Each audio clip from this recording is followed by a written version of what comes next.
नमस्ते दोस्तों, मैं सम्राट चौधरी और आप देख रहे हैं मेरे चैनल इंडी वर्ल्ड एंटरटेनमेंट को। तो बहुत कम ऐसे ओकेशंस होते हैं, जैसे कि आपको पता है कि मैं इंट्रोडक्शन में एक वीडियो का समरी बताता हूँ कि हम कौन सा वीडियो देखने वाले हैं और उसमें क्या क्या है। लेकिन बहुत कम ऐसे सिचुएशंस होते हैं जहाँ पे एक पूरा वीडियो जो है उसको एक शॉर्ट के थ्रू समराइज़ किया जा सकता है। अभी जो मैं आपको शॉर्ट दिखा रहा हूँ, ये वीडियो बिल्कुल इन अ नटशेल वही है। वो होता है ना, जब मेले से या फिर किसी दुकान से, खिलौने के दुकान से माँ जो है अपने बेटे को कोई बंदूक खरीद के देता है और घर में आके वो फिर पापा पे इस्तेमाल करते हैं ये सोच के कि शायद वो बहुत बड़ा डैमेज कर रहा है, लेकिन पापा जो है झूठा मूठा डरने का नाटक करता है। तो ये वीडियो भी बिल्कुल वैसा ही है। पाकिस्तान से JF-17 खरीदने की बात कर रहा है बांग्लादेश, और इसका जो रिपोर्टर है ये भी किसी चाइना बांग्लादेश का क्रॉस ब्रीड लग रहा है, इसीलिए शायद चाइनीज़ इक्विपमेंट का इतना ज़्यादा एडवर्टाइज कर रहा है। तो आइए कॉमेडी नाइट्स विद बांग्लादेश का एक नया एपिसोड आज मैं आपको दिखाता हूँ। Let's start.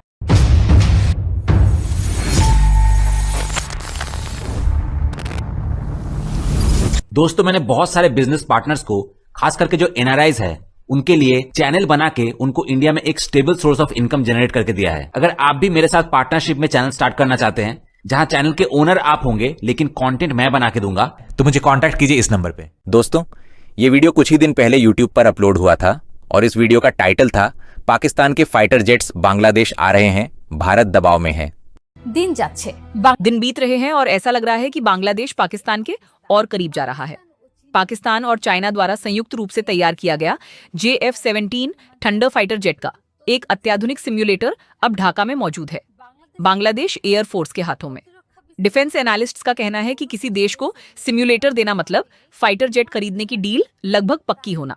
अब सिर्फ कागजों पर साइन होना बाकी है और उसी साइन का इंतजार करते हुए पूरा साउथ एशिया अब कान खड़े करके बैठा है, खास तौर पर भारत।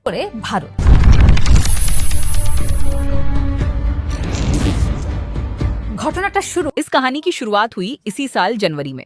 बांग्लादेश एयरफोर्स के चीफ हसन महमूद खान इस्लामाबाद पहुंचे। वहां उनकी पाकिस्तान एयरफोर्स के चीफ के साथ मुलाकात हुई। उस बैठक में बांग्लादेश ने साफ बताया कि उनके पुराने फाइटर जेट्स अब बदलने की जरूरत है, उन्हें मदद चाहिए। पाकिस्तान ने जवाब दिया, हम साथ हैं। उसी दिन शुरू हुई JF-17 थंडर फाइटर जेट खरीदने को लेकर चर्चा। 1971 के बाद यह पहली बार है जब दोनों देशों की वायु सेनाएं इतनी गहराई से एक दूसरे के करीब आई हैं, और उस बैठक के कुछ ही महीनों बाद यह अत्याधुनिक सिम्युलेटर ढाका पहुंच गया। सिम्युलेटर क्या होता है, इसे थोड़ा समझना जरूरी है। असल में यह एक नकली एयरक्राफ्ट कॉकपिट होता है, जहां बैठकर पायलट्स जमीन पर रहते हुए भी असल युद्ध जैसी परिस्थितियों में फाइटर जेट उड़ाने की प्रैक्टिस करते हैं। पाकिस्तान ने जो सिम्युलेटर भेजा है वो सिर्फ ट्रेनिंग सिम्युलेटर नहीं है, ये कॉम्बैट प्रिपरेशन सिम्युलेटर है। यानी अब बांग्लादेशी पायलट्स ऐसे फाइटर जेट को उड़ाने की प्रैक्टिस कर रहे हैं जो अभी तक उनके पास मौजूद भी नहीं है। डिफेंस एक्सपर्ट्स का कहना है कि कोई भी देश इस तरह सिम्युलेटर नहीं भेजता जब तक एयरक्राफ्ट डील लगभग फाइनल स्टेज में न पहुंच जाए। इसलिए ये सिम्युलेटर सिर्फ एक मशीन नहीं बल्कि एक बहुत बड़ा संकेत है। अगर यह डील फाइनल होती है तो बांग्लादेश को कितने फाइटर जेट्स मिल सकते हैं? Defence media outlet defence security Asia के मुताबिक पहले चरण में लगभग 16 JF-17 ब्लॉक 3 फाइटर जेट्स खरीदे जा सकते हैं और बाद में यह संख्या बढ़कर 48 तक पहुंच सकती है। पूरी डील की कीमत करीब $720 मिलियन बताई जा रही है, यानी बांग्लादेशी करेंसी में लगभग 8,000 करोड़ टका। अगर ऐसा होता है तो यह बांग्लादेश के इतिहास की सबसे बड़ी फाइटर जेट डील होगी। लेकिन अब सबसे बड़ा सवाल यही है, आखिर यह फाइटर जेट कितना ताकतवर है? JF-17 ब्लॉक 3 एक आधुनिक मल्टी रोल फाइटर जेट है जिसे चाइना और पाकिस्तान ने मिलकर तैयार किया है। इसमें लगा है ऐसा एडवांस्ड रडार जो करीब 170 किलोमीटर दूर से दुश्मन के एयरक्राफ्ट को डिटेक्ट कर सकता है। साथ ही यह ऐसे मिसाइल्स ले जा सकता है जो लगभग 200 किलोमीटर दूर मौजूद टारगेट पर सीधा हमला कर सकते हैं।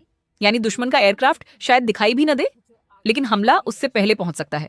सबसे बड़ी बात यह है कि यह फाइटर जेट सिर्फ कागजों पर ताकतवर नहीं है। 2025 के इंडिया पाकिस्तान कॉन्फ्लिक्ट में इस एयरक्राफ्ट का इस्तेमाल असल युद्ध में किया जा चुका है, यानी इसकी कॉम्बैट टेस्टिंग हो चुकी है और पाकिस्तान ने उस युद्ध की कहानी भी बांग्लादेश को काफी विस्तार से सुनाई है, जिसे बांग्लादेश ने अपनी आंखों से भी देखा है। बांग्लादेश आखिर ये फाइटर जेट क्यों खरीदना चाहता है, इसे समझना भी जरूरी है। बांग्लादेश एयरफोर्स के पास अभी जो एयरक्राफ्ट हैं जैसे F-7 और MiG-29 वे अब काफी पुराने हो चुके हैं और आधुनिक युद्ध में इनके दम पर टिके रहना आसान नहीं।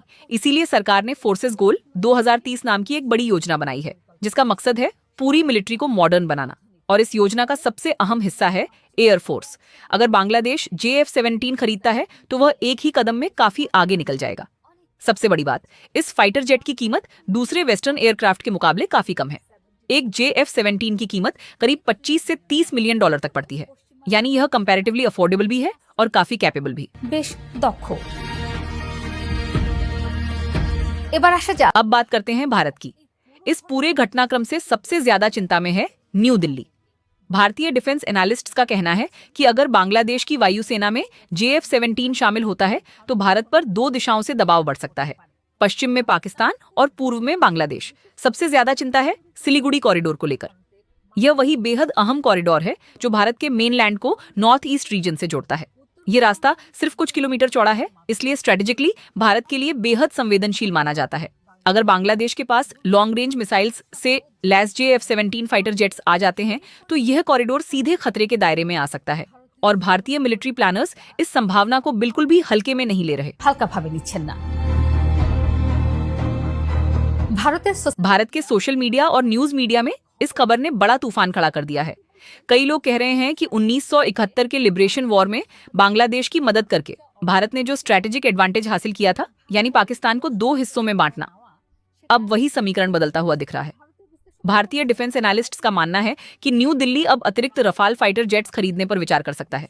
साथ ही देश में बन रहे तेजस मार्क 2 एयरक्राफ्ट प्रोग्राम की रफ्तार भी बढ़ाई जा सकती है ताकि पूर्वी क्षेत्र से आने वाली नई चुनौतियों का सामना किया जा सके। यानी बांग्लादेश का एक फाइटर जेट डील का फैसला सिर्फ ढाका की एयरफोर्स तक सीमित नहीं है, यह भारत की पूरी डिफेंस स्ट्रैटेजी को भी नई तरह से सोचने पर मजबूर कर रहा है। তবে একটা लेकिन एक बात याद रखना जरूरी है, बांग्लादेश सिर्फ पाकिस्तान की तरफ ही नहीं झुक रहा, बल्कि हर दिशा में धीरे धीरे अपने विकल्प बढ़ा रहा है। पिछले साल के आखिर में इटली की एक कंपनी के साथ यूरोफाइटर टाइफून खरीदने को लेकर प्रारंभिक बातचीत भी हुई थी। अब सिम्युलेटर आ चुका है, पायलट्स ट्रेनिंग भी शुरू कर चुके हैं और अब बस इंतजार है असल फाइटर जेट्स के आने का। পর্যন্ত অপেক্ষা। এক বছরের 1 साल से भी कम समय में पाकिस्तान ने बांग्लादेश के ऑफिशियल्स को ट्रेनिंग दी है। दोनों देशों के मिलिट्री चीफ्स की बैठकें हुई हैं, सिमुलेटर भेजा गया है, दिन बीत रहे हैं और हर गुजरते दिन के साथ दोनों देशों के बीच की दूरी धीरे धीरे कम होती जा रही है। भारत ये सब देख रहा है, सोच रहा है और अपने हिसाब लगा रहा है। लेकिन एक बात अब साफ दिखाई दे रही है, बांग्लादेश के आसमान में कौन सा फाइटर जेट उड़ता है ये फैसला सिर्फ मिलिट्री का मुद्दा नहीं है, ये पूरे साउथ एशिया के पॉलिटिकल बैलेंस को भी बदल सकता है। চিত্র বদলে দিতে পারে।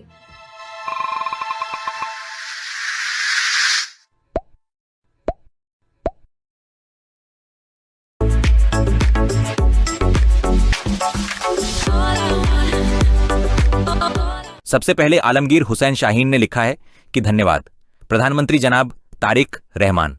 भारत के लिए यह जरूरी था। बांग्लादेश जिंदाबाद, पाकिस्तान जिंदाबाद, चीन जिंदाबाद, तुर्की जिंदाबाद। उसके बाद हनीफुल इस्लाम ने लिखा है कि बांग्लादेश का सबसे बड़ा दुश्मन भारत है, यह हर बांग्लादेशी को याद रखना चाहिए। भारत 2001 में बोराईबाड़ी सीमा युद्ध में हार गया था। फिर 2009 में जब समय उनके पक्ष में था तब शेख हसीना के साथ मिलकर भारत की BSF की मदद से पिलखाना में BDR विद्रोह की घटना को अंजाम दिया गया। फिर वही काम 2024 में भारतीय सेना को बांग्लादेश में घुसाकर करने की कोशिश की गई, लेकिन इस बार समय ने उनका साथ नहीं दिया। उस समय शेख हसीना प्रधानमंत्री बनना चाहती थीं और बदले में भारत बदला लेना चाहता था। भारत ने हमेशा बांग्लादेश का नुकसान किया है, जिसे बांग्लादेश के नागरिक कभी नहीं भूल सकते।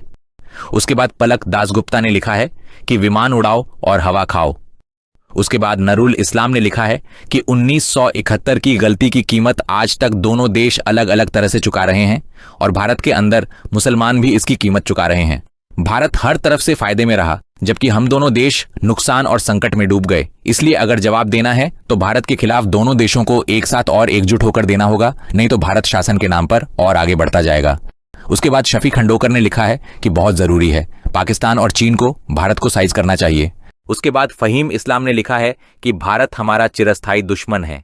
उसके बाद के DRHH ने लिखा है कि बांग्लादेश और पाकिस्तान 24 साल तक साथ थे।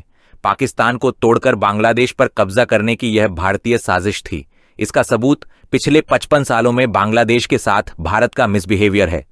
उसके बाद अमीर खसरू ने लिखा है कि India must not interfere about Bangladesh defence and own security. Bharat को बांग्लादेश की रक्षा और आंतरिक सुरक्षा में दखल नहीं देना चाहिए। अपनी हेजेमोनिक दादागिरी की वजह से भारत पहले ही अकेला पड़ चुका है। उसके बाद रत्थो मंडल ने लिखा है कि अरे बांग्लादेशी न्यूज, भारत ने ही बांग्लादेश को जन्म दिया है। उसके बाद जहांगीर आसिफ ने लिखा है कि बहन, बांग्लादेश एक स्वतंत्र देश है। बांग्लादेश के आसपास और भी कई देश हैं। वे देश तो बांग्लादेश के बारे में कुछ नहीं कहते, ऐसा कभी सुनने में नहीं आया। फिर एक खास देश ही बांग्लादेश को लेकर बार बार क्यों बोलता रहता है? उस खास देश की समस्या क्या है? उसके बाद पार्थसारथी रॉय ने लिखा है कि एक दिवालिया देश पाकिस्तान दूसरे देश की क्या मदद करेगा? उन चीजों को मत खरीदो, तब तुम किसी भी युद्ध में जीत नहीं पाओगे। उसके बाद एन इस्लाम ने लिखा है कि भारत दबाव में क्यों रहेगा? बांग्लादेश किसी देश के लिए खतरा नहीं है, भारत ही पड़ोसी देशों के लिए खतरा है। बीएनपी सरकार को दबाव में डालने के लिए उकसाने वाली पोस्ट देना बंद करो। उसके बाद वासुदेव नंदी ने लिखा है कि अरे बांग्लादेशी और पाकिस्तानी समर्थकों, सुनो, इंडियन एयरफोर्स ने सिंदूर ऑपरेशन के दौरान ब्रह्मोस सुपरसोनिक क्रूज मिसाइल से पाकिस्तान के नूरपुर एयरबेस में आग लगा दी थी। नूरपुर एयरबेस पाकिस्तानी एयरफोर्स का हेडक्वार्टर्स है। असल में तुम लोग अभी पाकिस्तान के साथ रिश्ते निभाने में बिजी हो। उसके बाद वासुदेव नंदी ने फिर लिखा है कि अरे मूर्खों की टोली, पहले गूगल सर्च करके देख लो कि दुनिया में एयरफोर्स स्ट्रेंथ रैंकिंग में कौन सा देश किस पोजीशन पर है, उसके बाद वीडियो बनाना। उसके बाद के DRHH ने लिखा है कि जड़ पैदा करने की जरूरत नहीं है, सिर्फ 10 से 12 लड़ाकू विमानों से कोई तूफान नहीं खड़ा किया जा सकता। उसके बाद एम राणा ने लिखा है कि भारत को डरने की कोई जरूरत नहीं है, पाकिस्तान के विमान भारत के लिए खिलौने जैसे हैं।